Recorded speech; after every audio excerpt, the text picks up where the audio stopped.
ಮಾತು ಹೇಳ್ಕೊಡಿದ್ರು. ದೊಡ್ಡ ಮನುಷ್ಯ ಲೆಜೆಂಡ್ ರಾಜ್ಕುಮಾರ್ ಅವರು ದೊಡ್ಡ ಮಾಮ ನಿರ್ಮಾಪಕರನ್ನ ಅನ್ನದಾತರು ಅಂತ ನೋಡೋದು. ಈಗಲೂ ಹಾಗೆ ನೋಡ್ತೀವಿ, ಅಷ್ಟೇ ಗೌರವದಿಂದ ನೋಡ್ತೀವಿ.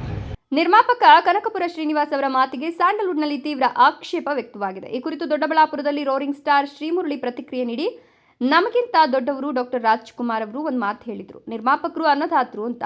ಅವರ ಮಾತನ್ನ ಚಾಚು ತಪ್ಪದೆ ನಿರ್ಮಾಪಕರನ್ನ ಗೌರವದಿಂದ ಕಾಣ್ತೇವೆ. ಕಲಾವಿದರಿಂದ ಕೆಲಸ ಮಾಡಿಸ್ಕೊಳ್ಳುವಾಗ ಒಂದ್ ರೀತಿ, ಕೆಲಸ ಮುಗಿದ ನಂತರ ಒಂದ್ ರೀತಿ, ಯಾವುದೋ ಒಂದು ಘಟನೆ ಇಟ್ಟುಕೊಂಡು ಬೇಜವಾಬ್ದಾರಿತನದಿಂದ ಮಾತನಾಡಿರೋದು ಇಷ್ಟವಾಗಿಲ್ಲ.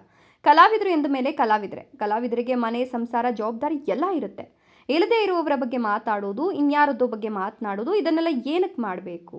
ನಾವೆಲ್ಲ ಕೆಲಸ ಮಾಡ್ತಿರೋದು ತಾಯಿ ಭುವನೇಶ್ವರಿಗೋಸ್ಕರ. ಕಷ್ಟ ಯಾರಿಗೆ ಬರಲ್ಲ? ನಮಗೂ ಕಷ್ಟ ಇದೆ, ಈಗಲೂ ಕಷ್ಟ ಇದೆ. ಆ ಕಷ್ಟನ ಪರಿಹಾರ ಮಾಡ್ಕೊಂಡು ಹೋಗ್ತಾನೆ ಇದ್ದೀವಿ.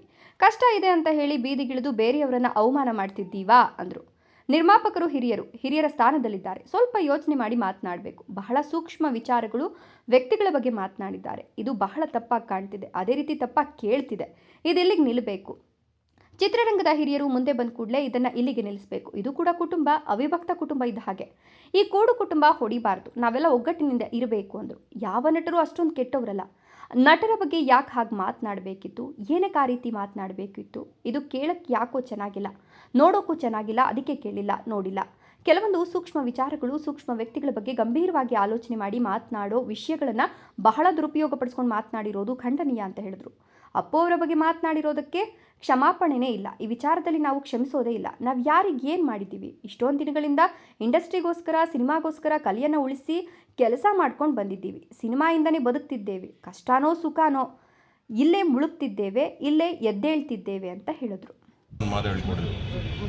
ದೊಡ್ಡ ಮನುಷ್ಯ ಲೆಜೆಂಡ್ ರಾಜ್ಕುಮಾರ್ ಅವರು ದೊಡ್ಡ ಮಾಮ ನಿರ್ಮಾಪಕರನ್ನ ಅನ್ನದಾತರು ಅಂತ ನೋಡೋದು. ಈಗಲೂ ಹಾಗೆ ನೋಡ್ತೀವಿ, ಅಷ್ಟೇ ಗೌರವದಿಂದ ನೋಡ್ತೀವಿ.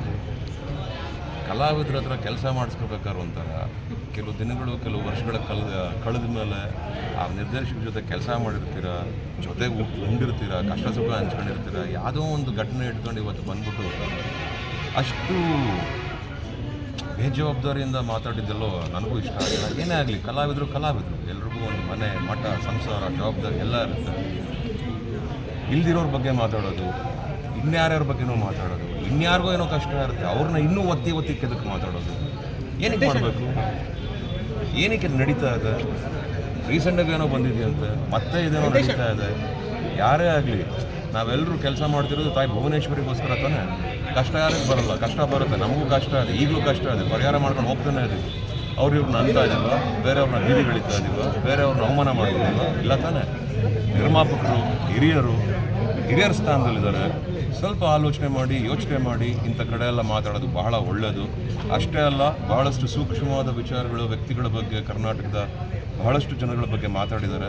ತುಂಬ ತಪ್ಪಾಗಿ ಕಾಣಿಸ್ತಾ ಇದೆ, ತುಂಬ ತಪ್ಪಾಗಿ ಕೇಳಿಸ್ತಾ ಇದೆ. ಬಹುಶಃ ಇದು ಇಲ್ಲಿಗೆ ನಿಲ್ಲಬೇಕು.